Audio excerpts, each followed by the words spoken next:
All right, here we have a Sicha of the Lubavitcher Rebbe. This Sicha, we started this yesterday also. This is from Parshas Tisa and Taf Shin Nun Beit.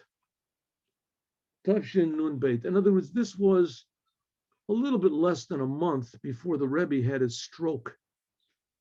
He had his first stroke, and that was the when he had after he had the stroke. Of course, he didn't speak in public. He was basically paralyzed. Okay, so what did we talk about? Just giving you a short rundown of what there was yesterday, and you can look in the the recording, and you can see what we did yesterday. But essentially, what is it? That this week's Torah portion has in it the highest that the Jews ever were and the lowest that the Jews ever were. It has the giving of the Torah, the first tablets, explains how great the first tablets were, and Moses was up on Mount Sinai receiving the first tablets. And immediately after that, right, Moses is up there for 40 days.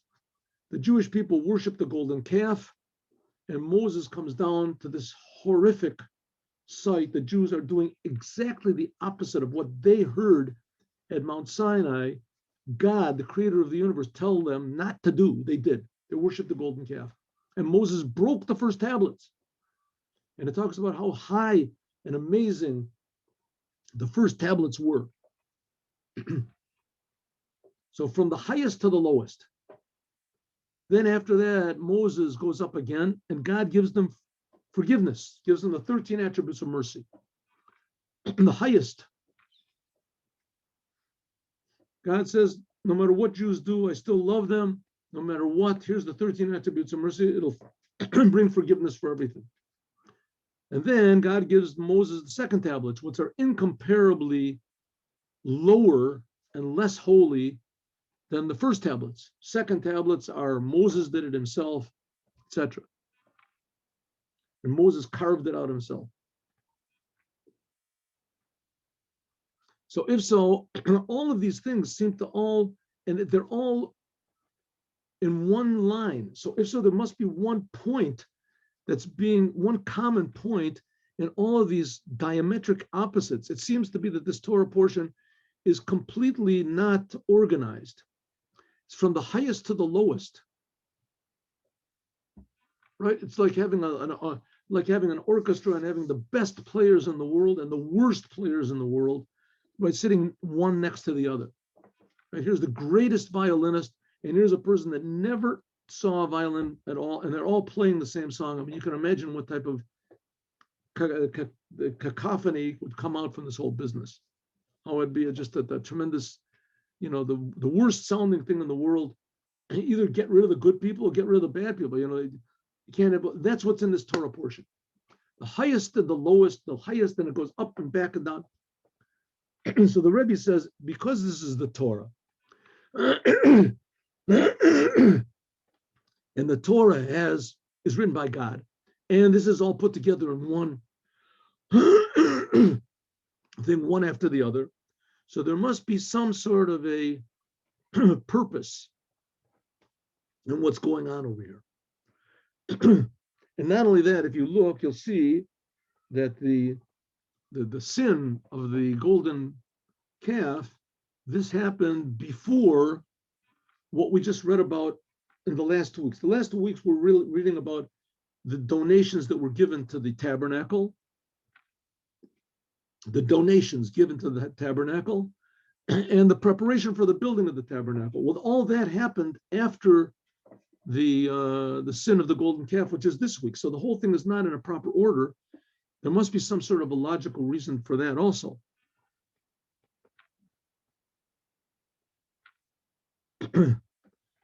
And finally, the Rebbe says, and even more, right at the very end of this Torah portion is talks about the holidays. The holiday of Passover and the holiday of Sukkot and Shavuot. What's that got to do with it? Okay, so now the Rebbe is going to go. Let's go. Now, the answer, says the Rebbe, one second, we're not finished with the questions yet. The question is even deeper than what you think. What was our question? What possible connection can have all these opposite things, the highest and the lowest, the best and the worst, the biggest mitzvah and the biggest sin? What possible connection can they have one to the other? Why are they all together? And especially what's got to do with the three holidays at the end. Okay, says the Rebbe, the question is even more. The name of the Torah portion is Tisa. The name of this, the Rebbe is going to learn from this an amazing lesson in life, an amazing lesson in Jewish life. Let's see. The name of this Torah portion is called Tisa. When you elevate, lift up, you do, it's known that the name of the Torah portion, this indicates on the content of the Torah portion. According to this, so now we really have to have an understanding. What's going on over here? The name of the Parsha, Tisa, when God elevates the head of the Jewish people, he elevates them. This is referring to Rak al Tzivoy B'Tchilas Parsha Ted Machzis Shekel. And what does it say over there? When you lift up the heads of the Jewish people, it says, what does it mean? Okay, lifting up means lifting up, but it also means to take a head count. When you want to count the Jewish people, don't count people. Everybody should give a half, this coin, which is a half of a shekel, and count the coins. So that's the first little part of our Torah portion, right? Giving these coins. That's it. And then our portion goes on to other subjects, right? On the other subject. It says, but in 1 second, the whole entire Torah portion is called Tisa. The whole entire Torah portion is called when you elevate, when you lift up. If so, we can understand what connection it has to the giving the half a shekel. It says that's counting everybody. Everybody gives a donation to the temple that elevates them. That's that commandment. But what Tisa, what's that got to do with the sin of the golden calf? That's elevating. It hasn't got much to do with the rest of the Torah portion. Lifting up, like we said before, the majority of the Torah portion is talking about totally things, different things, right? That have no connection to the beginning of the Torah portion. The Torah portion begins with this elevating the Jewish people by giving the rest of the Torah is talking about how the Jews sinned and they got the second tablets, and then Moses became a request for them, and then God forgave them. They broke the first tablets. These have nothing to do with this half a shekel. Even more, this sin of the golden calf, Shetofes Chelek Chashuv, which is a big part of this Torah portion. I mean, that's the shocking part of this Torah portion. You read it, this is the lowest descent. What do you mean to elevate? This is the lowest descent. By means of this, Chazra Zahuma. It says there came death back into the world. It says that when God gave the Torah is called the tree of life. If the Jews would not have sinned with the golden calf, then the world would have been the way it was supposed to be, the way God created it, without death. The first man was supposed to live forever. And all of his children, which means me and you, were supposed to live forever. There wasn't supposed to be death. Death is the most ugly thing in the world. Death is terrible, right? And death is just, I mean, it's ugly, it's sad, it's depressing, right? It's frightening. Death, it's everything bad is death. And that was brought by Adam eating from the tree. No, we got rid of it. When God gave the Jews the Torah, that's it. No more death. We're going to have a good world, an infinite world, a world with no anxieties, a world with just, and all of a sudden the Jews worshiped the golden calf. They brought all the death back into the world again. What type of an elevation is that? Tisa. The Torah portion is called Tisa, elevate. What type of an elevation is that? It's the lowest, right? A person dies, they put him in the ground. That's the worst type of descent that you could possibly have. It is even more. And that this is the sin of the golden calf, is like the granddaddy of all of the other sins. And like it says,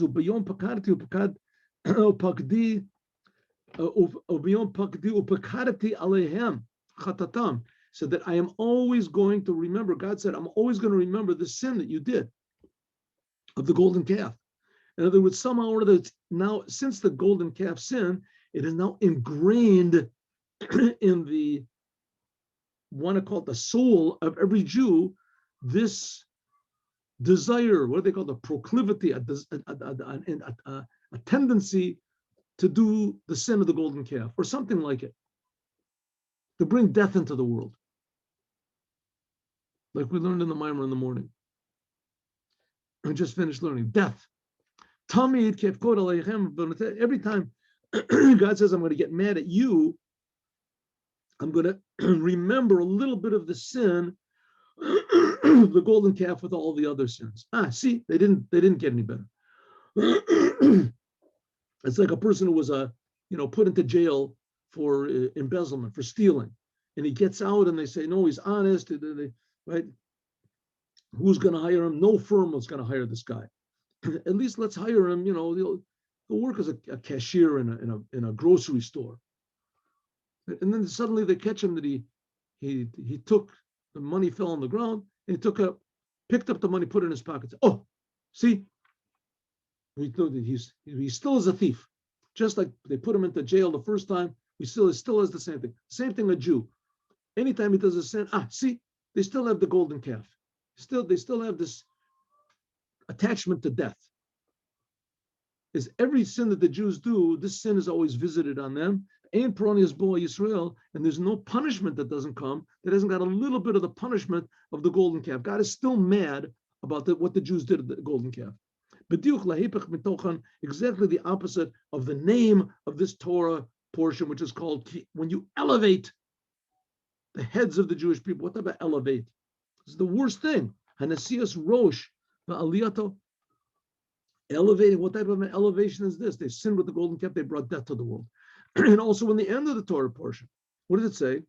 It says that Moses, when he came out to speak to the Jewish people, he said he had rays of light coming from his head, from his Madua Nosefa Moshe Mala de Karen Or. Why did Moses have these beams of glory coming from him after he received the tablets? And lo kabbalas luchos rishonos, and not from the first ones. Moses already got pleasure from the first tablets. On the first tablets, Moses was with God for 40 days. Why didn't he have these beams of light, beams of glory coming on the first tablets? Why only from the second tablets? He came down. Exactly the opposite. The revelation of godliness in the first tablets was much, much higher than the second tablets. The second tablets were only in the hands of Moses. In addition, the first tablets, they came after the amazing revelation on Mount Sinai with thunders and lightnings. Their souls jumped out of their bodies. The second tablets, it says, were given in quiet. If so, how can it be that? So why is it the second tablets there was on Moshe that he had, that there was shining the skin of the face of Moshe? Why was the skin of Moshe, why was that shining?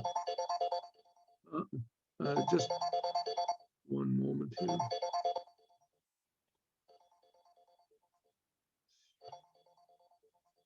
Okay. Zoom recording. There we go. Okay. So if so, how can it be that the skin of the face of Moses shined after the second tablets? It should have been they shined from the first. What's going on? Okay, so we've got a lot of questions over here in this Torah portion, from one end to the other. Why is the name of the Torah portion called Tisa, elevating? Right? Why is it that Moshe's face shined after the second tablets? Why not after the first tablets? Let it shine both. Shine at both times. But the first tablets was much holier. Moses was much holier. Why? Why do they have the holidays they're talking about? Let's put this whole thing together. The main question, though, is what type of an amazing lesson is all this seeming confusion coming to teach us? It must be coming to teach us something very, very unusual. What is it? Let's see. The explanation to this will be explained from the 53 portions of the Torah. The Torah is a portion according to the weeks of the year, right? The Torah, there is a special thing. Each and every Torah portion has some special message to us, because the whole purpose of the Torah is to teach. The whole purpose of the Torah is to teach us how to live our lives according to God's standards. That's what we were talking before in the morning. And it was to live in a totally different value system. Instead of that I'm the most important thing and what happens to me is so important. 1 second, excuse me. What's more important are eternal things that are eternally true and meaningful. So let's see what in. Okay, so it says, in every single one of the portions of the Torah, there is something special, and according to that, it is divided separate from all the other Torah portions. Like we learned that every portion has its own special name, number one, and also we only read it once every year, right? We have the Torah portion once every year. There's some Torah portions that are like really nice, they have these wonderful lessons in them. So why not read those a couple times? And the ones that aren't so big and special, like last week's Torah portion, right? Talked about the garments of the Kohen Gadol. Put that together with the vessels of the temple, and then read other things like the story of Abraham and things like that. Read that twice. No, not so. Every Torah portion has its special message in order that we should live a complete life. Similarly, also in Parshas Ki Tisa. And together with the fact that Ki Tisa is a separate portion by itself, but it's also very amazing. It's got something that's a real big novelty in regarding all the other portions of the year. And what is it? It includes inside of it the whole entire order of the creation of the world, of the universe. This Torah portion includes inside of it the whole entire order of the creation of the universe, spiritual and physical, from the beginning to the end.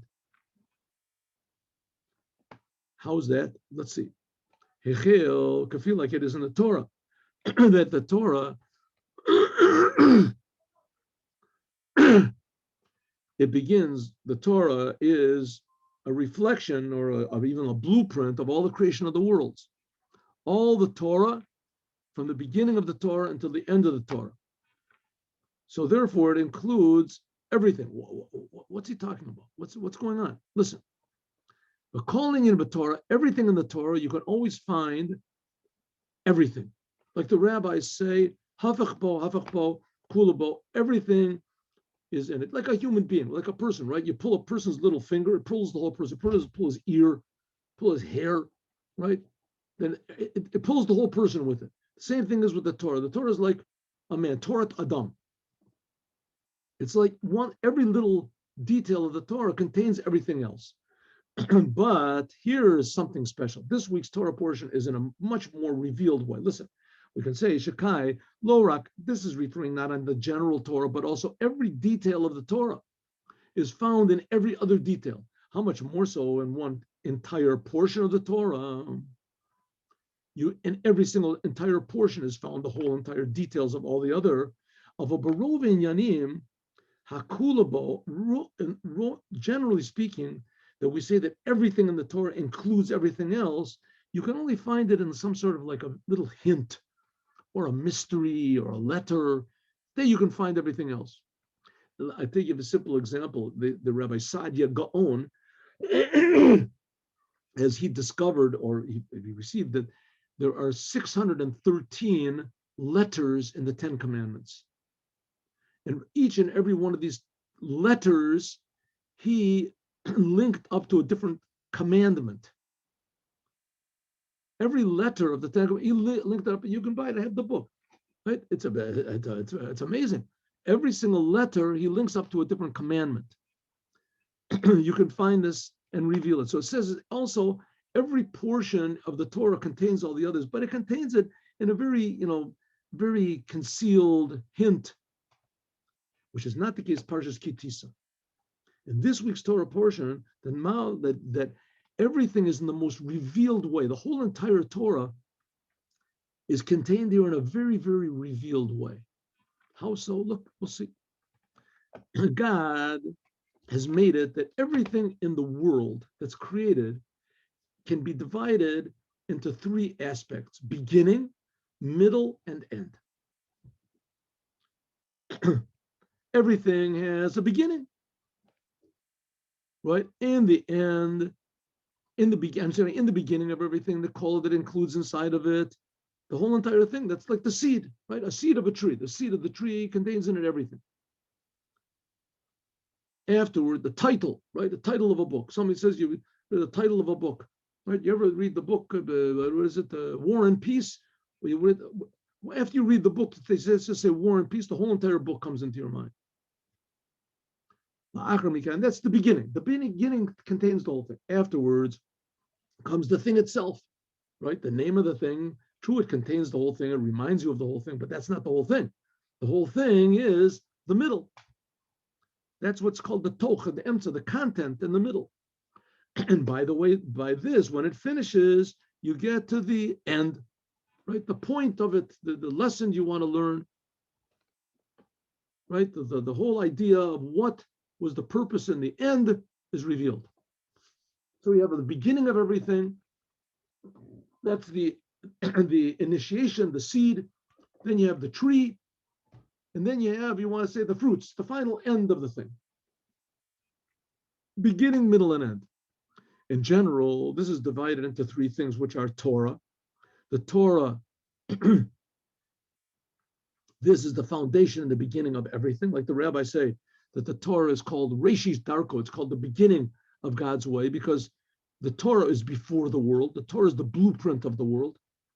This is the whole intention of everything. Breshit, the Torah starts off, Breshit, in the beginning, God created the heavens and the earth. The Torah, that's the beginning.